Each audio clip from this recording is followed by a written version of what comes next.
I have ADHD, so this is why I'm gonna play this video for you guys, because this is really, like, I just discovered this guy's, whoever this person's YouTube video, and I just discovered it, and it's awesome. I think it's brought him in to see me. It was the day after his team had just won the state championship in ice hockey. So they're bragging a little bit at the beginning about how great he was in the tournament the day before. And apparently he was a very good goalie. They said when he was on the net playing hockey, he missed nothing. He knew where the puck was every second of a fast game. Understood. Totally on top of it. The kind of goalie every team wants. Okay. Smart kid.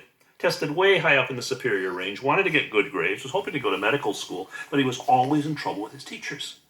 And what they say to him is, once in a while you'll say something that shows how smart you are. Well, we'll be talking about something. You'll come in with some comment that's really very perceptive, and it's quite impressive. But most of the time, you're out to lunch. You're looking out the window. You're staring at the ceiling. You look like you're half asleep. Half the time, you don't even know what page we're on. And the question he kept asking him was, if you can pay attention so well when you're playing hockey, how come you can't pay attention when you're sitting in class? Or here's another example. A lot of times parents will bring in kids for me to see, and they say, no, the teacher says this kid can't pay attention for more than 5 minutes. We know that's not true. We have watched her play video games. And she can sit and play those video games for 3 hours at a time and not move. And the teacher said she's easily distracted. That's nonsense. When she's playing those games, she's locked on that screen like a laser, and the only way you're going to get her attention is to jump in her face or turn off the TV. So again, it's like, you can do it here, why can't you do it there? Now, it's not always sports or video games. There's some people with ADD, they're not good at that stuff. They might be into art. They're sketching and drawing and really getting into it. Somebody else, when they're little, they're creating engineering marvels with Lego blocks. And then when they're older, they're taking car engines apart and putting them back together or designing computer networks. But everybody I've ever seen who has ADHD has a few things they can do where they have no trouble paying attention. Even though on almost everything else, they've got a lot of trouble paying attention. And if you ask them about it, say, what's with this? How come you can do it here, and you can't do it here, here, and here? Usually what they'll say is, it's easy. If it's something I'm interested in, I can pay attention. If not, I can't. And most people hear that and they say, yeah, right, congratulations. That's true for anybody. Anybody's going to pay attention better for something they're interested in than for something they're not, which is true.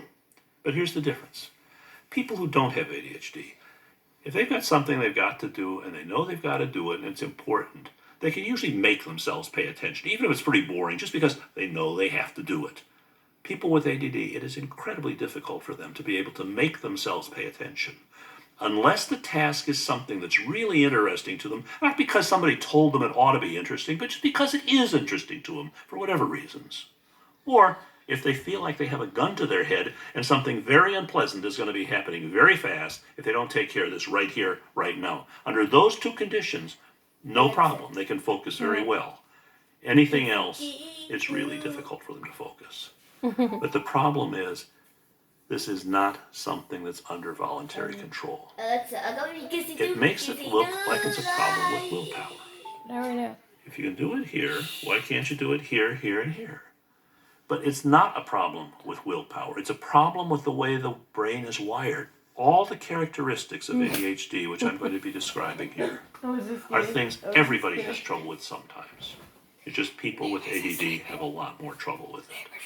So in that sense, ADHD is not an all or nothing deal like pregnancy. Either you are pregnant or you're not pregnant. There's nothing in between.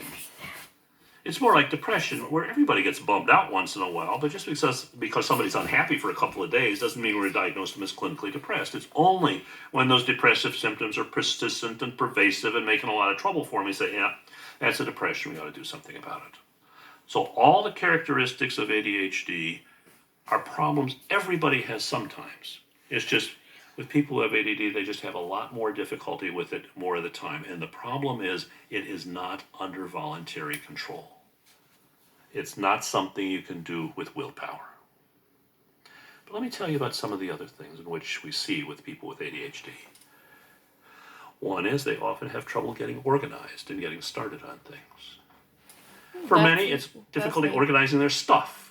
Their backpack, their desks, their notebooks, their filing system, their living space, bigger mess than most other people most of the time, unless somebody else is helping them take care of it. Other people have no trouble at all with their stuff. They have a lot of trouble with their time and their work. And what they'll tell you is, if I have a bunch of stuff to do at one time, it's really hard for me to look at it and say, okay, that should be first, that should be second, that should be third. But even when they get their priorities straight, which often doesn't happen, they tend to have a lot of difficulty getting started.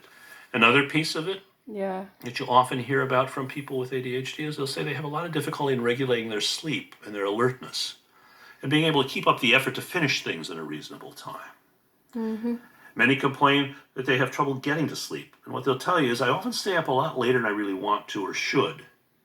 Because I found if I try to go to bed before I'm really, really exhausted, I just can't shut my head off. I just keep thinking of stuff. And so I stay up late, reading, watching TV, surfing the net, or whatever, until I'm just exhausted. Then I fall asleep fine. But the problem then is I tend to sleep like a dead person. And I have a hard time resurrecting myself in the morning.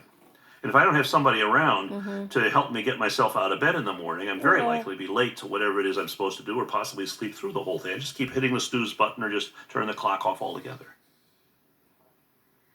During the day, they're usually all Okay. right as long as they're on their feet moving around or talking a lot.